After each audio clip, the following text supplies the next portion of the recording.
Kasi sinitinion, mag-hiwat kita sang buluaton, o isang child blessing sa bata ni Sister Jane. Isad to, ang atong Ginoo, mauturan, nagpakamayog sa mga kabataan. Sang gindalasang mga ginikanan, ang ilang mga bata sa atong Ginoo, ginpangamuyuan sa atong Ginoo, kagin pakamayos ang atong Ginoo mga kabataan. Wala nyo, mga bata, malapit ni sa atong Ginoo. Kaganing bata, mauturan, ila ang ginarian sa Diyos. E kung basahon mo dira ang Matthew chapter 19, no, amo ni sa utod nga kung basahon ta diri ang pulong sa Diyos sa Matthew chapter 19, verse 14, nagsiling si Jesus sa ila, pabayai lang ninyo ang mga bata nga magpalapit sa akon. Ang munang ginambal sa atong Ginoo. Nga, hindi ninyo sila pagpunggi. Kaya ang mga pariyo sa ila nasakop sa paghari sa Diyos. Kaya munang ginambal sa atong Ginoo sadto. Sang gindala sang mga ginikanan ng ilang mga bata. Kagang ginhimo sa atong Ginoo, ginbintisyon na niya ang mga magagmay ng mga bata. Amutod. Okay, sa sintinion, ato na ipamtang atong kaugalingon, pangamuyo kitanay, sa paghimo sining bulaton, mautod, magakanta kita, sang isa kambahanon, dira sa atong Ginoo.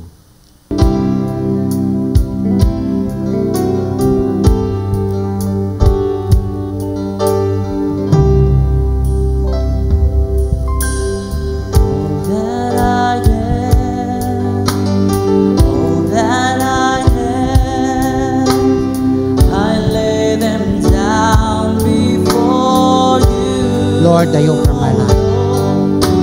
Pinasiling tiniyon ng Ginoo.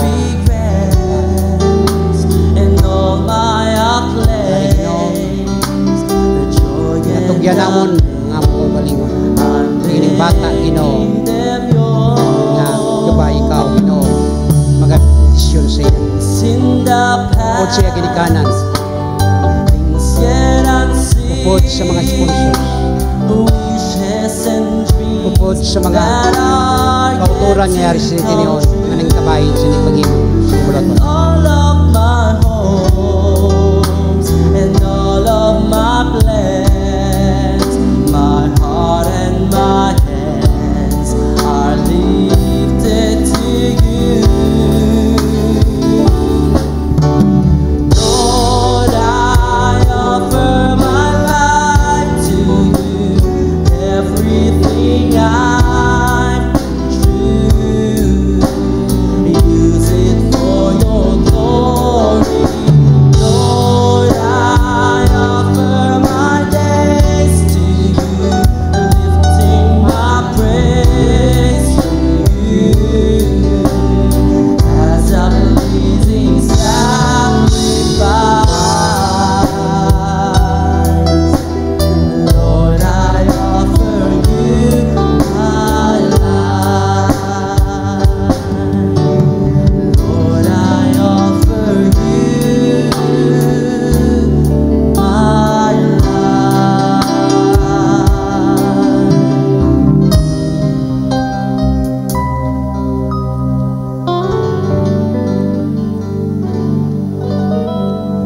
Amin niyang mga laygay sa mag-asawa, sa ginikanan, sining ni Jake Arreglo, dumdumon nyo ang ginsiling sang pulong sang ating Ginoo dira, nga sang nag-isa ka mo, nag-upod ka mo, brother, sister, amoy ni siya ang bunga sang inyo nga pagigugmaanay, ang bata.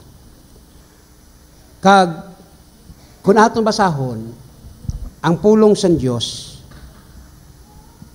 dira sa Salmo 127, versikulo 3, nagasiling, ang mga anak bugay kag regalo halin sa Ginoo. gimpamtang ina ining pulong nga ang mga kabataan gali amo ni sa ang regalo sa Dios sa mag-asawa. No? Ang bata regalo na sa Dios sa inyo. Kay ti pasalamat kamo nga gimbugayan kamo sang bata. Kag bangod gimbugayan kamo sa aton Ginoo sining bata, may mga dapat kamo imuon ng mga ginikanan. Na dapat nyo man ini nga sundon. Kag samtang nga nagadako ang bata, dapat nyo ini imuon nga mag-asawa. Amuning laygay ko sa inyo, amuning siling sambalan niya kasulatan dire, nga dapat nyo ini nga dumdumon, hulubaton, 22:6 nagasiling, amoy ni sa ang mga ginatudlo sang pulong sa Ginoo sa inyo nga mag-asawa bilang may bata. Nga si Jake Ariglo, utod, dapat ninyo tudluan ang bata sa husto nga pagginawi. Amo na isa sa mga dapat nyo imuon. Kag kung matudluan ninyo siya sa husto nga pagginawi, ano ba lang ginasiling sang pulong sa Diyos? Dumdumon niya ini bisan tigulang na siya. O silingon ara sa inyo ang pag-guide. No? Ang future, ang palabuton, kang kimtangan sa inyo bata, nagadepende sa inyo pagiya sa iya. Di mo na nga, ini mangin butanan ini sa ulihi. Nga bata, kag sarang siya makabulig sa inyo, kung sundon nyo ang pulong sa atong Ginoo dire nga nagasiling sa Lubaton 22:6 nga tudloi ang bata sa husto nga pagginawi. Isa ina sa mga dapat nyo nga himuon. Pagginawi nga Diyos non, pagginawi nga mayo, nga kaklase sa mga pagginawi. Okay. Amining mga laygay sang pulong sa Diyos, tudluan ninyo siya. No? Sa dalanon, sa Diyos non nga dalanon. Ara sa inyo ang pagiya, brother, sister, sa sining bata. Matudluan ninyo siya sa husto nga dalanon, si Jake Ariglo. Mautod, ini siya nga bata, magadako siya nga yara ang iya pagrespeto. Yara ang iya nga pagkamasinulundon sa inyong mga ginikanan. Tudluan ninyo siya sang husto nga pamatasan, husto nga pagkabuhi, magmasinulundon sa inyong mga ginikanan, samtang bata pa siya. Kahit idumdum mo niya gitna, tudloy ang bata nga magmigugmaon sa inyong mga ginikanan. Amo na sa isa sa mga kinanglan nyo nga imuon, samtang bata pa siya. Kay in the last days, ang mga bata wala nagarespeto, kag hindi na may gugmaon sa mga ginikanan. Amo nang ginisiling sa malang sulatan sa 2 Timothy chapter 3. No? Di dapat sa samana walang nga pangidaron niya, brother, sister, giyahan nyo na sinadaan. Ara sa inyo na salalay ang pagtudlo sa maayo nga dalanon. Kag tudluin ninyo siya, ining bata nga si Jake, magminadlokon sa Dios. Kag tudluin ninyo ang bata samtang nga nagadako siya sa pag-alagad sa Dios, nga magmatutom siya pag-alagad sa aton Ginoo. Pero ara naman sa inyo, kagabay pa nga sa inyong ginikanan, manginhimplo kamo kag sulundan sa pag-alagad sa Dios. Kay nagadepende na sa inyo. Utod. Ako niya, painsinti ta lang kamo, ginapahangop ta lang kamo, pero kung sundon ta lang ginalaygay sa aton, kung sundon ta lang ini, no, mangin maayo gid ang palaaboton. No? Kag ang mga kabataan nga magadako sila nga hindi ka mamabudlayan. Kaya ara sila ang pagkamasinulundon, ara sila ang pagkaminadokon sa Diyos, kag ara sila ang pamatasan nga Diyos nun. Di mo na, isa ina sa mga dapat himuon nyo, Brother Escolastico Ariglo, kag Sister Jane Ariglo, sa kay Jake Ariglo. Sa mga sponsors, amoy niyang ginapamtang sang pulong sa Diyos sa inyo. bilang managpangabudlay ng ginatagan sa otoridad sa atong Ginoo. Kay kamo makabig na kamo nga ikaduwa nga mga kinikanan. Siling sa pulong sunod dire, amo ni ang mga paglaygay sa tagsa ka mga sponsors sa sining bata nga si Jake Ariglo. Una nga dapat ninyo nga imuon o kung katungdanan nga bilang ikaduwa nga ginikanan sa bata, magabulig kamo sa bata nga si Jake Ariglo. Buligan niyo sila nga mga ginikanan sining bata. Siling sa pulong sinadra nga tudluan ninyong bata nga magmasinulundon pag magtinumanon sa ilang mga ginikanan. Wala sing jutay lang kinalain sa ginikanan gidya nga ni Jake Ariglo. No? Kung si brother kag sister nakulangan sa sining mga pagtudlo, kamo makabulig kamo, back up. No? Pagpanomdom sa ila. No? Kag sa bata nga si Jake Ariglo. Siling sa pulong sunod dire nga tudluin ninyo siya nga magrespeto sa iya ginikanan. Kamo nga mga maninay kag mga maninoy. Amo na isa sa mga dapat yung imuon nga magrespeto ang bata sa iya nga ginikanan. Giyahan nyo inang bata samtang nga nagadako siya. Kay kung imuon nyo na mutod makita gid na kag imuon gid na sa bata. Kag siling paged dire tudluin ninyo ang bata sa mayo nga pamatasan. Kag paginawi nga gusto. No, ara man sa inyo ang pagiya. Gusto bla nga paginawi kag pamatasan. Kay mangin mayo ang iyani nga sa ulihi mutod ang palabuton niya. Ang iyang nga pamatasan. Kag ang ginikanan, hindi mabudlayan sa kay Jake Ariglo. Dumdumo nyo pag idini, ang ginapamtang ko sa inyo, kay kamo ang kaduwa nga mga ginikanan, mga maninoy, kag mga maninay, tudluin ninyo ang bata nga magmayugmaon siya ginikanan. Kag tudluin ninyo siya nga mag-alagad sa atong Ginoo nga may katutong.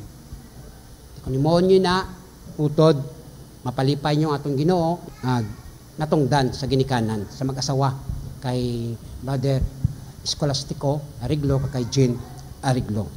Amoy ni sa mga pila ka mga ginlaygay sa pulong sa Ginodre, basahon ko ang pulong sa Diyos, kamo nga mga sponsors, kag mga ginikanan, in general ko na lang, disiplinahan ninyo ang banyo bata samtang may panahon pa.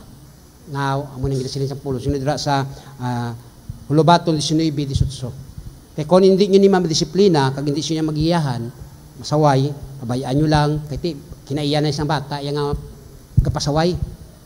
Pero bata pa siya, kung ginakorek nyo na siya, ginadisiplina nyo siya, mutod, hindi na siya sa lawayon sa uli. Kaya kung hindi nyo na pag-imuon sa ginikanan, kag sa mga sponsors, siling sa pulong sila, yung samtang may panahon pa, disiplinahon mo, bata. Kay kung wala ginadisiplina gali ang bata, ginaguba mo ang ila kabuhi. Ang muna gali, utod, ginaguba. Pero ang muna ginasilin sa balang sulatan da, kamo ang back up sa ginikanan. No? Kamo ang kaduwang ang ginikanan nga magabulig sa ila. Mo ginang inyo, gid yung mayor, ibutang sa inyo na una, tikipuson, nagabulig kamo sa ginikanan sa pagtudlo sang tanan nga maayo nga butang. Kung atong pagibasahon ang Lubaton 22:15 nagasiling, batasan na sang bata nga magpasaway. Pero ariyo tandaan niyo kita, matadlong ini nga batasan kung disiplinahon sila. Ara giling pagdisiplina. Batasan ng isang bata nga magpasaway. Pero kung disiplinahon mo na sila, matadlong pa. Kag siling sa pulong pagising Ginoo dire sa Lubaton 22:13, hindi ka magpabaya, hindi yung pagkalimti, ang pagdisiplina sa imo bata. Siling sa pulong sunod dire ang paghanot sa bata, hindi makapatay sa iya. Wala pa man na sa buot, no? Amat-amatan nyo lang, sawayan nyo lang, masiling kabiti, wala bangon, wala pa man na sa buot, ang balot, hindi na. Matamat lang, hasta nga ma-registered sa ila nga, nauna, katikit po soon. Di ara sa inyo ang paggiya sa inyo bata. Sa mga sponsors na gapangabaygid ko, nga bulig ka mo. Okay. Siling sa pagid sang pulong sunod dire, kaya kung na disiplinawon mong bata, kaganuton, pero hindi yanot, yung nga bilugo na. Hindi ini makapatay siya, kundi makaluwas pagani sa iya sa kamatayon. Busilingon nakasalalay sa inyo. Sa Lubato 29:15 nagasiling, ang paghanot sa bata sa pagdisiplina sa iya, makatudlo sa iya nga mangin maalamon. Nan. Kung sa makabalo na sa kung anong gusto, anong hindi, anong makapayo. Ti busilingon sa inyo gid nga ginikanan Kag sa inyo man nga mga sponsors. Kay balo siya kung ano ang nagakaigo. Pero siling sa pulong siya, di kung pabayaan lang ninyo siya, makatag siya sa ang resulta, kauyahanan sa iya ginikanan. Tigabay pa nga idumdumon yun ang pulong sa Diyos. Kamo nga mga sponsors, kamo nga mga sa inyo nga ginikanan, gabay pa nga sundon yun ang pulong sa Ginoo. Sinti niyon, utod kita nga halad sang isa kang bano. Bless this child. Lord our God, we thank you. You gave us life to live.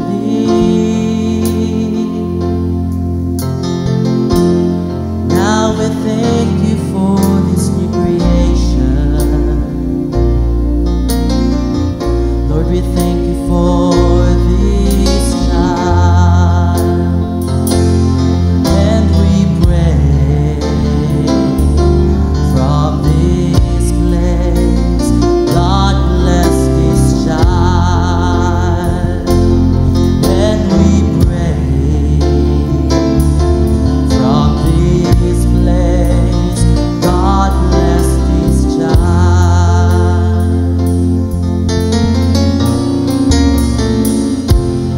Lord our God, we thank you. You gave us life to live. Now we thank you for this new creation. Lord, we thank you for this child. And we pray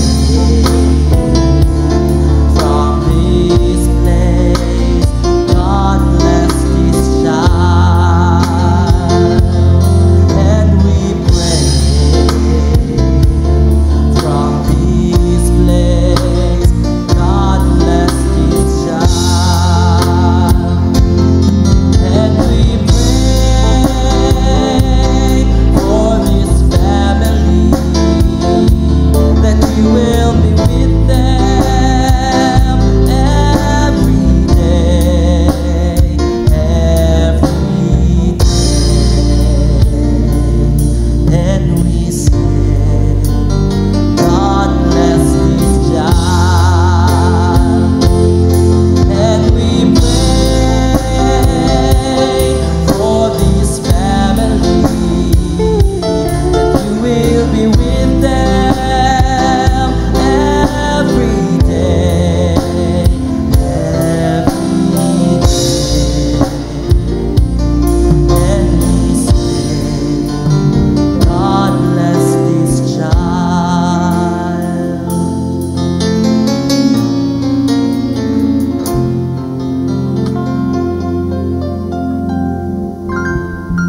In Matthew chapter 19, verse 30 nagasiling, karon may mga tao nga nagdala sa magagmay nga mga bata kay Jesus.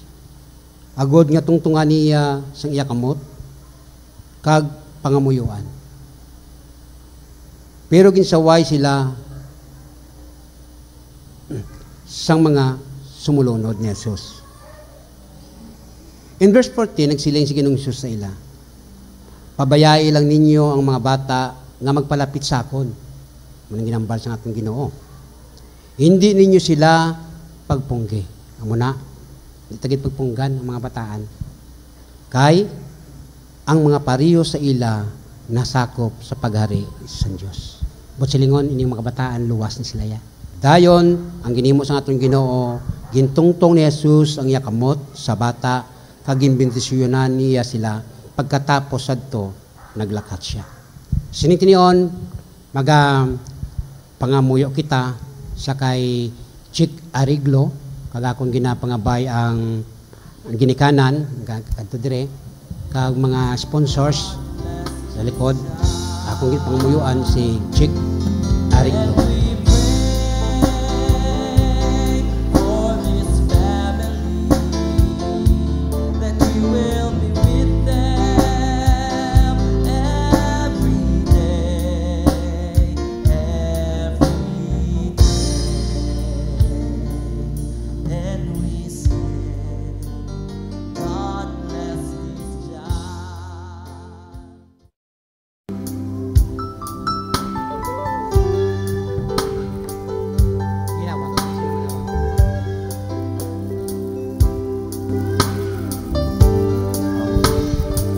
Lord, One Faith Ministry, Certificate of Child Blessing, please certify that Jake Areglo, born on April 25, 2023, child of Escolastico Areglo and Jean Areglo, was brought to the Lord on the 21st day of April 2024 at One Lord, One Faith Ministry Church. Signed by Pastor Joel D. Espinosa. Okay, sa Centurion, now, samtang nga nagapatigayon ta sina sa signing of Child Blessing Certificate, magamba si Brother John Paul. Welcome to the family.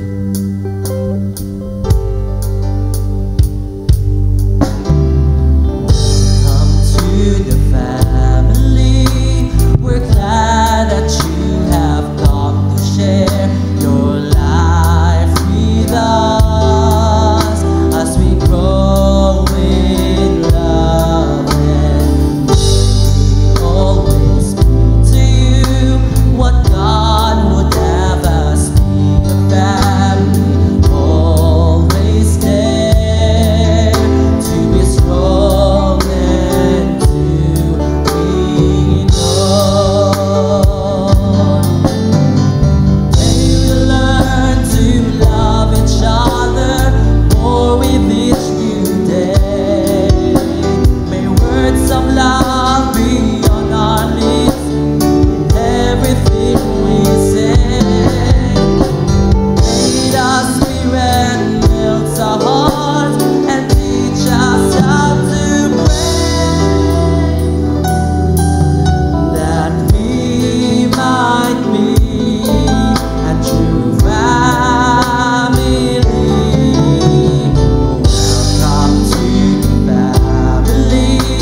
Sinitinion, takop kita sa sining bulaton, Child Blessing. Akong ginapangabay si Pastor Geran sa pagpangamuyo. Pastor.